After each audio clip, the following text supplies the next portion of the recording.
सुबह का समय था। घर में हलचल मची हुई थी। बेटा रवि का इंटरव्यू था, दिल्ली की बड़ी कंपनी में। पिता बार बार उसे तैयार होने की हिदायत दे रहे थे और माँ चूल्हे पर बैठी पराठे सेंक रही थी। जल्दी करो रवि, गाड़ी छूट जाएगी, पिता की आवाज गूंजी।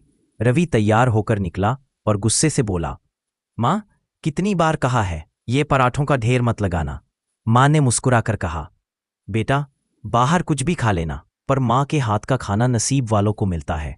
ले जा, रास्ते में खा लेना। रवि झुंझलाया और बोला, आपको क्या पता बाहर क्या होता है? जिंदगी केवल रसोई तक नहीं होती है। ये शब्द माँ के दिल पर चोट कर गए। पिता ने धीमे से कहा, सही तो कह रहा है बेटा, तुम्हें दुनिया कहाँ समझ में आती है। लेकिन उसी पल पिता की आंखें नम हो गईं, क्योंकि उन्हें पता था यही अनपढ़ औरत ने इस घर को ताजमहल की तरह बनाया है। माँ अनपढ़ थी। वो ना नौकरी जानती थी, ना बड़े बड़े अंग्रेजी के शब्द, पर हर सुबह उठकर वो बेटे का यूनिफॉर्म धोती, इस्त्री करती। भले ही उसके हाथों की उंगलियां जल जातीं। वो अनपढ़ थी, इसलिए परीक्षा का सिलेबस नहीं समझ पाती थी, लेकिन पूरी रात जागकर बेटे के लिए तेल का दिया जलाती, ताकि अंधेरे में पढ़ाई न रुके। वो अनपढ़ थी, इसलिए कभी रिपोर्ट कार्ड नहीं पढ़ पाई, लेकिन बेटे के माथे की शिकन देखकर समझ लेती कि इस बार नंबर कम आए हैं। वो अनपढ़ थी, इसलिए बड़ी बड़ी कंपनियों का नाम नहीं जानती थी, लेकिन रोज यही दुआ करती, हे भगवान, मेरा बेटा सबसे ऊंचा मुकाम पाए। दिन बीतते गए। रवि सच में बड़ी कंपनी में चुन लिया गया। घर में मिठाइयां बांटी गई, सारा मोहल्ला बधाई देने आया। माँ चुपचाप एक कोने में खड़ी रही। रवि बार बार सबको अंग्रेजी ने अपनी जॉब और पैकेज के बारे में बता रहा था। माँ मुस्कुरा रही थी, लेकिन उसकी आंखें भर आई थी। पिता ने देखा और बोले, तुम क्यों चुप हो? ये तुम्हारी जीत है। माँ ने धीमे से कहा, जीत उसकी है, मैं तो बस रसोई वाली औरत हूं। मुझे क्या समझ जॉब पैकेज का? पति ने हाथ पकड़कर कहा, नहीं, अगर तुम न होती तो आज ये दिन कभी ना आता।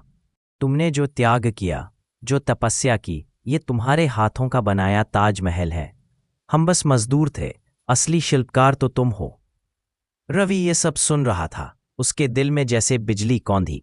उसे याद आया कैसे माँ रात को भूखी सो जाती थी ताकि वो दूध पी सके, कैसे वो बरसात में भीग कर छाता पकड़ती थी ताकि वो भीग न जाए, कैसे उसने अपनी सोने की चूड़ियां बेच दी थीं ताकि उसकी कॉलेज की फीस भर सके।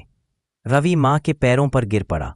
माँ, माफ कर दो, मैं सोचता था आप अनपढ़ हो, लेकिन अब समझ गया आप दुनिया की सबसे बड़ी गुरु हो। आपका ज्ञान किताबों से नहीं, त्याग और प्यार से बना है। माँ ने बेटे के सिर पर हाथ फेरते हुए कहा, बेटा, एक दिन जब तुझे अपनी औलाद होगी तब समझेगा कि माँ के त्याग की कोई डिग्री नहीं होती, ये सिर्फ जिया जाता है।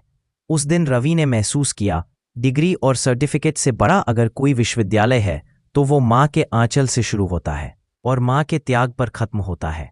हाँ, वो अनपढ़ थी, लेकिन उसके आंचल में पूरी जिंदगी का ज्ञान, त्याग और आशीर्वाद बसा था।